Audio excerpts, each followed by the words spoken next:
is actually really critical because the debates and all the political engagement online by themselves, I think, inspire in your average audience member actually a really negative, like angry, almost nihilism, where they get so disconnected from the modes by which people engage in real political change that they just watch and consume a lot of content and get really upset.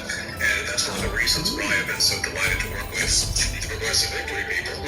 Thank you.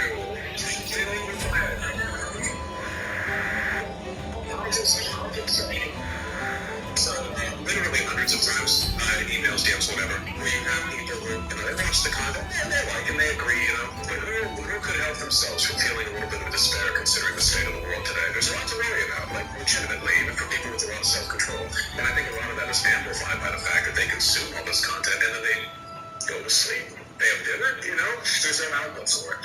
You go and you canvas and do phone banking, and I think that for a lot of these folks, they feel a million times better because now they are part of a constructive solution. In fact, not just a solution, but in many cases, the solution, really turn an election. If you vote for something good, that's something you can vote to on your death. I mean, you keep that with you forever. That's a positivity that can't be eclipsed by any specific online debate or bad news article or whatever else. So channeling back, trying to push people towards that, hey, in addition to all this content, touch grass. I think that's great.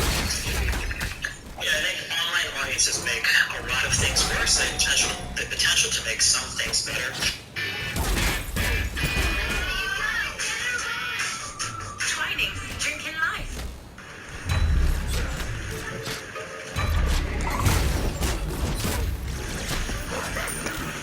Okay. All right.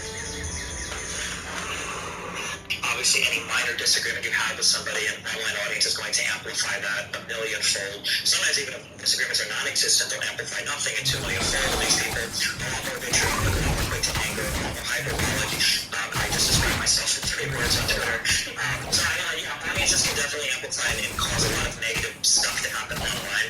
Kind of piggybacking on the back of what Bosch said, I think the biggest problem with a lot of online political discourse is that the engagement starts and stops when you are on Twitter. That it feels like it's very hard for people to translate a lot of what they do online into some type of real political action. Oh, I think on YouTube and on stream, that's I think we have probably the most engaged audiences of any media form that exists today. More than television, more than talk radio, more than anything. Our audiences will watch us for hours and hours every day, or tune into, the majority report every single day, and they follow us on Twitter and on other social medias. And I think that relationship, if we're going to take all the negatives of like people fighting online and the entertainment and everything else, if we're going to take all of that, we should also do some of the positives, which is mobilizing people to real-world political activism. Yeah, so you all have been involved in these debates for a long, long time, and you have histories with other people in the space and with each other, and that can, I think you're talking about how that can isolate. So, and yet you're all making the case that the audiences are engaged and want to get something done. So, what does it take for you? What do you think the ingredients are that are necessary to still engage in this type of debates and content that you read, but also have constructive relationships to mobilize your audiences for better change? Yeah, I guess it's more, that's kind of a question about like our personal psychology a little bit there. So, my therapist should be watching this, honestly. Yeah, I guess for me, I have had very few friends in the political, online space. I have a few. Most of my social life is with, my friends from high school and college. And so I'm able to at least have, an emotional outlet outside of anything that has to do with work, right? Where I can stand for what I believe in. I can do the best that I can to advocate for the policies that I believe in. And it doesn't become as personal, hopefully, for me. But, it's an ongoing, thing you battle with, obviously. Oh yeah, for sure. It's difficult all around, especially because when you're live streaming, you generally aren't going off a script, so there's a lot of interplay there, both with perceived authenticity from the audience, and on your side, you're kind of, not to say that every live streamer is just like an open book or whatever, but there's definitely more out there, I feel. I think that people want to go out and canvas and phone bank. I think people that want to feel productive. I think that it seems as though there are barriers. I know that a lot of my audience is relatively young and probably doesn't have that much experience with organized political action, which means that to them, going to a town hall or,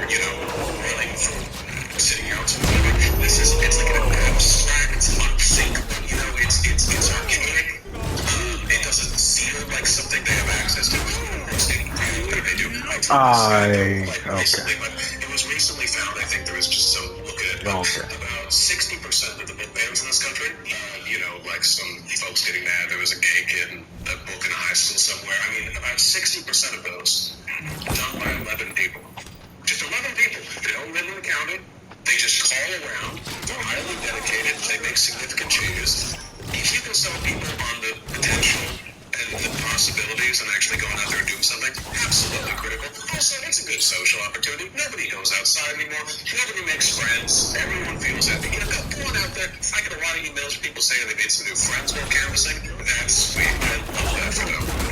Nice, and I just want to piggyback on that because it is a good point. When you bring up those swords, why the right is, this is where the left can learn a lesson here, why they're so effective at essentially having a very high score for political engagement with their base is that they activate people on such visceral local levels. If you're going to your school board meeting to yell about gender queer being in the library at your school and you're running for your school board, you're voting Republican in state races, you're voting Republican in federal races, you're organizing. Like, they understand how to make the politics so personal that in the end, like, your crazy uncle is screaming at a teacher or a superintendent as they drive out of the parking lot, right? Because they become so radicalized by what the right's project is. The left doesn't have like reactionary impulses that they can instill in their base to do the same thing, but that is something that we can improve on when you make politics personal to people's lives. They're much more likely to be activated in a variety of different ways. So in terms of my advice or something I'd like to see, that's something I think we share, Vosh. I feel like it is astounding to me to think that the left doesn't produce that type of vitriolic reactionary behavior, but we just came off of the largest riots in the history of like the entire United States with the whole BLM stuff. To say that we can't activate people on a local level is astounding to me. I think we absolutely did activate people on a local level, but the problem was that the influencers and the leaders in charge, instead of pointing towards good policy decisions, I think when it comes to being an influencer, being a voice, being a speaker, sometimes it becomes more of an exercise in ego, and then all the horrible things that come along with that, virtue signaling, infighting, excising people that we don't like, getting in front of big crowds, collecting a lot of money and doing nothing. We get all these people together, we get them riled up, we get them rioting, but then what are the policy aims behind it? Like, we had the same problem with Occupy Wall Street. What were the policy aims with that? There was nothing. Like, corporations are people and what a tax sense, like, they didn't even make sense. The same thing with the BLM stuff. Like, what were the policy goals after that? Some people, sad enough, actually tried to fight certain policy goals. I remember A Can't Wait was one of those, and so many people on the left made fun of those two. They're like, oh, you can't, this A Can't Wait, and then blah, blah, blah. We need to abolish the police. We need to defund the police. Every place where they tried that, it basically failed, and everything was averted, like, in a year or two. I think that the left can activate people on a local level. I think they've done it. We all just watched them do it for, an entire season of writing. I think the problem is we just don't point at effective policy goals, because I think it relates back to the first question. It feels like sometimes when I look at people on the left that do online politics, it feels like it's an exercise in ego flexing and financial furthering and these types of like clout building activities. Okay, one of the things that I can do to activate my audience to go to a local election and vote, being anti-electoralism is not going to get your people to show up at the polls. But what are some actionable policies that I can get my people to support, like banning trans books at a library? That's a lot easier to do than saying we need to usher in the new era of anti-capitalism, or we're not going to do anything until we have, it's not even 15 an hour now, it's like 20 or 25 an hour that people push for. I feel like we're just so bad at having realistic aims for our policies, and then we're so bad at activating people on an electoral sense, because every single problem that we talk about is like the entire world. Like, if you look at the right, you have like Andrew Tate or Jordan Bennett, what do they say? Go to the gym, clean your room, be misogynistic, okay? These are things that any young man can do, okay? Very easy, you can implement it in every single part of your life. And then what are people on the left saying? Well, we have to fight against white supremacy, capitalism, and every other like grand narrative, like it's always these grand external problems that an individual can take absolutely no control of their life over. And I think that we need to do a better job at aiming people in realistic directions towards good evidence-backed policies. Oh my God. Is an uphill walk to towards that. I think it's easier when you're on the right because the entire COVID pandemic situation can be boiled down to, execute Dr. Fauci. Like that's legitimately touted as some kind of Come on. a lot of conservative commentators are, arrest them or throw away the key. Whereas obviously any critical analysis of the situation, the actors involved is so complicated that no single individual could probably wrap their head around the whole thing. The trick is, and I agree with that fundamentally. Holy shit. Centering goals All right. because, some people that have criticisms of capitalism are members of this. But it is true that shouting that at folks doesn't give them much in the way of specific instruction. There are ways you can hit on concrete points, but they rarely feel as satisfying. There's something about the, I don't know if it's like a utopian impulse or something, but there is something, the right-wingers, in many cases it seems, they will hyper-fixate on very local, very specific stuff. Here was a teacher, they say, who wore a rainbow shirt to class, and people get worked up for this, they're screaming in the comments section, and this, in many cases, leads to harassment, doxing threats, spawn threats, whatever else. This is content for them, but it's so specific. And then you go over on the left, and it's, here's video essay number 73, on like the history of Spanish anarchism and the actual reason why we can't decommodify housing. It's good, I'll watch it, but it's not the same kind of content, and it doesn't really do the same kinds of behavior.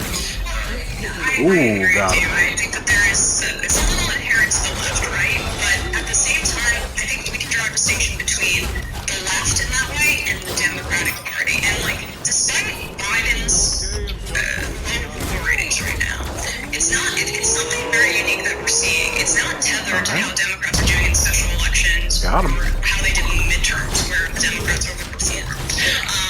It's a very interesting thing because normally if the president had that low approval ratings, the Democrats should have gotten smacked in the 2022 midterms, and they didn't. And why is that? Negative partisanship right now against Republicans is really damn high. They associate them with chaos. Crazy. How do we make this truly grass-fed cheese and butter so delicious? Yeah, crazy. That's most crucially, they associate them insane. with being the party that took away abortion rights. So when talking about issues that are as personal and as poignant for people in their own individual lives, abortion is number one. And I think finally some Democratic pollsters and consultants are getting the memo there, and 24 will be the election about abortion. And that's a glimmer of hope, at least for me, from an electoral perspective, that making that issue more personal could translate positively to polling.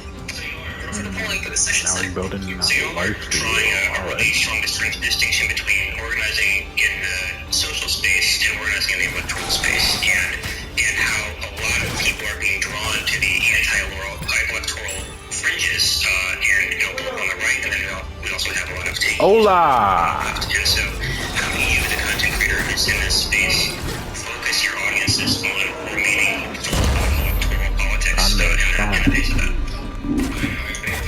There's always going to be a distinction between these spaces, the social and the political, purely because people are looking for different things. People wake up in the morning and they want to talk. Yeah. Oh, I don't think we have any more.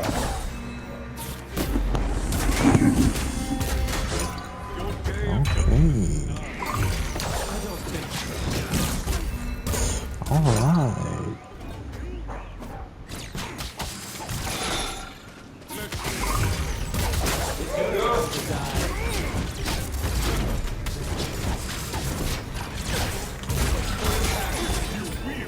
That's quite easy. Okay.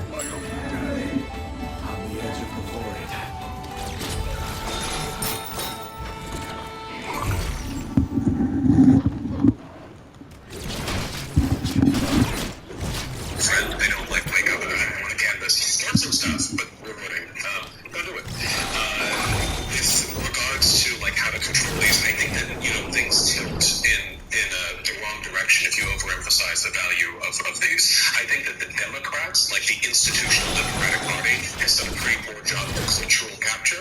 I think that most of the cultural capture on the left this decentralized, like, artists and, community leaders, they have kind of built an orbit around them, and the films themselves just exist. Whereas the Republicans, it feels, have a fairly strong control over the shape that their associated spaces take. On the other side of things, right?